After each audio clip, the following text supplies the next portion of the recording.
Police shot and killed a man after an early morning standoff. We're live at the scene coming up. They failed in their duty to protect the children under their care. What we're learning about a lawsuit claiming decades of sexual abuse at a county-run facility. More sick and injured sea lions turning up in some odd places. And now some birds are suffering from the same condition. I'm Brian White, and I'll tell you what's causing this and what SeaWorld's doing to rescue these animals. A SpaceX ship splashes down off the coast of Oceanside with 4 space tourists on board. A health challenge did not take a hiker off course. Meet the man determined to hike the Pacific Crest Trail. From Top Gun to this fast Ferrari, how Vance Walker was picked to take a coveted 1,200-mile Italian joyride. CBS 8 News Live at 6 starts right now. We begin tonight with new details we're learning about a deadly San Diego police shooting. Thank you for joining us. I'm Carlo Cicchetto. I'm Marcella Lee. It happened late this morning near the intersection of 31st Street and Imperial Avenue in Logan Heights. CBS 8's Alex Cheney has been on the scene all day and joins us live with an update. Alex? That's right. It was a really frightening situation that played out in this typically quiet neighborhood this morning, and it is still an active scene this evening as the investigation continues by the Sheriff's Department. They said at about 10 o'clock this morning, a citizen in the area contacted a sergeant saying that he saw a man with a black revolver pointing it at someone. That's when police showed up. Here's more. A morning standoff with this suspect ended in a fatal officer-involved shooting. You can see the suspect leading out of his vehicle, showing both arms. Police attempted to negotiate with him and draw him out of the vehicle. Police told us there was a female passenger inside the car. They instructed her to walk backwards towards them, and she was safely taken into custody. She was not arrested, but is being treated as the prime witness. She's safe. She's only detained, of course. She's going to be a great witness to what occurred here, and she's currently being interviewed. Police say he took out a black revolver and pointed it at SDPD officers. Police say he didn't fire the weapon. We do not believe, and we're pretty confident that no rounds were fired from the subject other than him pointing that black revolver at several San Diego police officers. That's when police opened fire. We've stopped the video here to not show the moment the suspect was killed. Police say they found the suspect's black revolver inside the car. The Sheriff's Department described what led up to the shooting in a press conference. At about 40 minutes later, about 10:50, the subject reached out from inside the vehicle with the black revolver. Officers, fearing for their safety and the safety of their partners and the safety of the citizens, fired multiple rounds inside that vehicle, striking the subject. The Sheriff's Department said that this is going to be a very methodical investigation and that they're going to be here for another several hours. Reporting live, I'm Alex Cheney, CBS 8. Thank you, Alex. And tonight we're learning 2 San Diego-based Customs and Border Protection officers are facing federal bribery charges. Farlis Almonte and Ricardo Rodriguez are accused of accepting cash bribes to let vehicles with undocumented migrants cross the U.S.-Mexico border. Prosecutors say it happened between August of last year until this January, with dozens of cars passing through. Almonte and Rodriguez were arrested last week and remain in custody. Former foster children have filed a lawsuit against the County of San Diego, alleging decades of sexual abuse at the Polinsky Center, a temporary emergency shelter for children in Kearny Mesa. This lawsuit was filed on behalf of 75 people who have come forward. Some spoke at a news conference today. They say over a span of 3 decades, children at the shelter were sexually abused by staff members. Children with no advocates and no skills to do so for ourselves. In my case, I did try and advocate for myself, telling staff and social workers about what I was enduring, but I was shut down and silenced into submission. This lawsuit is different from one filed last year on behalf of more than 100 children. We reached out to the county's Health and Human Services Agency for comment on this new suit. In a statement, a spokesperson said the county, quote, remains committed to the safety of all children, provided temporary respite at Polinsky Children's Center. The county has no comment on the pending litigation, end quote.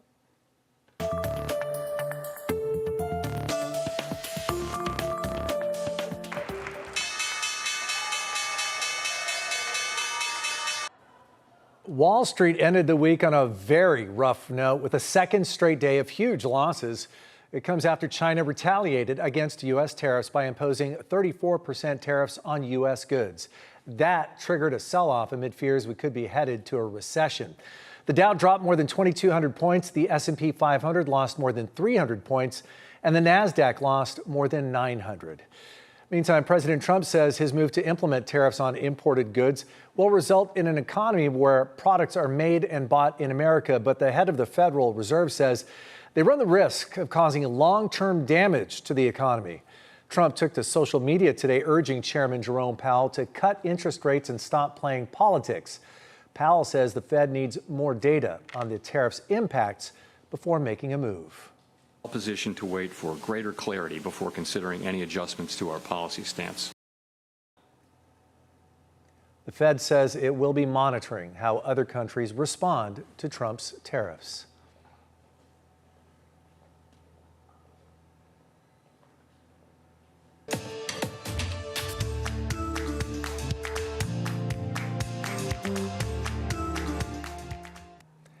New tonight, an update on a toxic algae bloom affecting wildlife off the coast of San Diego.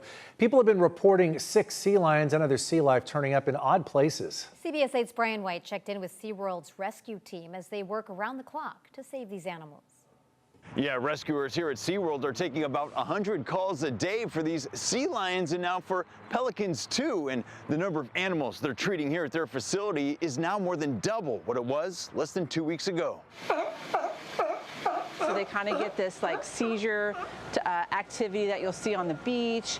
They kind of just, their behavior seems a little bit off. More sea lions showing symptoms of domoic acid poisoning after eating fish exposed to the neurotoxin produced by an algae bloom in the ocean. A lot of times it looks like they have a wobbly head, and a lot of times they won't react to people, or sometimes they'll overreact a little bit too aggressively. This sea lion was brought in today, caretakers giving it IV fluids. So far, they've rescued 47 of them in the past few weeks, some having turned up in odd places.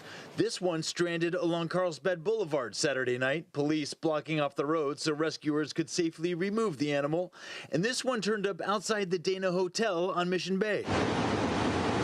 And this sea lion was found on the staircase of an Airbnb in Oceanside before a woman called it in.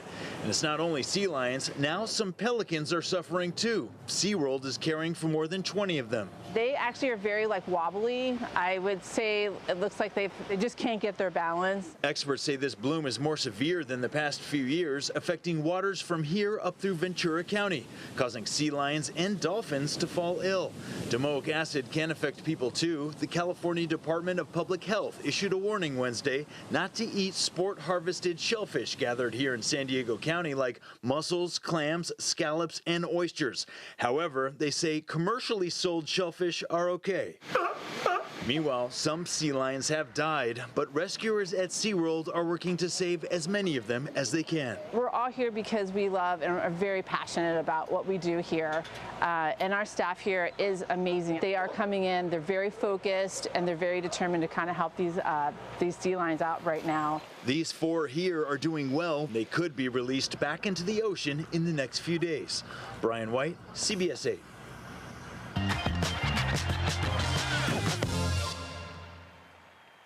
As the saying goes, all good things must come to an end, and unfortunately that includes the undefeated start to the Padres season.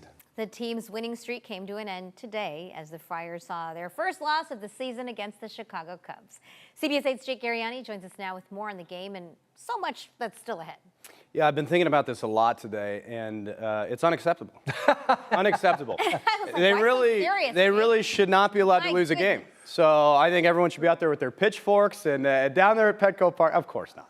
Hey, we're bound to lose a game. Nobody's going 162-0. The Padres do suffer that first loss of the season. It was the home opener for the Cubs on the north side of Chicago. Shota Imanaga making his 3rd start already this season. He was brilliant today. Goes 7 1/3, just 1 earned run in 4 punch-outs. That 1 earned run, how about it coming off the lumber of the veteran backstop, Martin Maldonado? A solo shot into the basket and left. And as we all suspected, Luis Arias and Martin Maldonado have homered before Manny Machado and Xander Bogaerts. That tied the score at 1. 5th inning is where things went a little bit south for San Diego. Bases loaded. Bogart's trying to go the short way. Seiya Suzuki beats the throw. Chicago goes up 2-1. Next batter, Manny Machado coughs up an incredibly rare error. Another Cub comes in. It is 3-1 Chicago. But even after all of that in the 5th, the Friars have a chance in the top of the 9th. 2 runners in scoring position. Jake Cronenworth at the dish with 2 out. 3-2 pitch to Cronenworth. That's strike 3, and that's the ball game. Cronenworth goes looking, and the Padres are dealt their first loss of the year. That's a ugly one to look at right there. Jake Cronenworth watches the first Padres loss go right by him. 3-1 the final there. They will go at it again tomorrow, 11:20 a.m. Nick Pivetta on the mound, who was brilliant in his first start with the brown and gold. Hopefully he can do it again. Yeah. I blame the time change. That's it. The time change. I'm here to say if you win 7 out of every 8, you're going to have a really good season. Probably okay. Yeah. Just guessing. I'm just guessing. Thanks. Dodgers are losing right now, though, so hopefully no undefeated teams at the end of this. There you go. Hey, yeah, Potter's not alone. Just a reminder, Jake, John, and Karthik go in depth on the Padres' start of the season, as well as the March Madness Final 4 teams in the Final Quarter Sports Special, which you can watch on our free streaming channel, CBS 8+. It's airing tonight at 7, right after this newscast. Download on your TV and watch for free. They look so friendly in that graphic, but all they do is argue. They do. No, it's good stuff, folks. It's Check it out. Great stuff, yeah. We have a traffic alert for you tonight for drivers heading through the Kearney Mesa area this weekend. All lanes of westbound State Route 52 between State Route 163 and Interstate 805 will be closed again this weekend. The closure starts in just a few hours from now, 9 p.m., and the lanes will stay closed until Monday at 5 a.m. Caltrans says residents and businesses in the area will likely hear construction noise and see a lot of bright lights. A new state-of-the-art public health lab in San Diego may not open because of federal spending cuts. We'll have those details still ahead, plus the milestone reached today in LA wildfire recovery efforts. And a SpaceX capsule splashes down off the coast of Oceanside in what we're learning will be the first of many landings in our backyard. Today, we were still below seasonal for most of our daytime highs, but only by a few degrees, so a little bit warmer than yesterday. As we hit the weekend and into next week, we're getting even warmer and going above seasonal. Just how warm? Those details are coming up.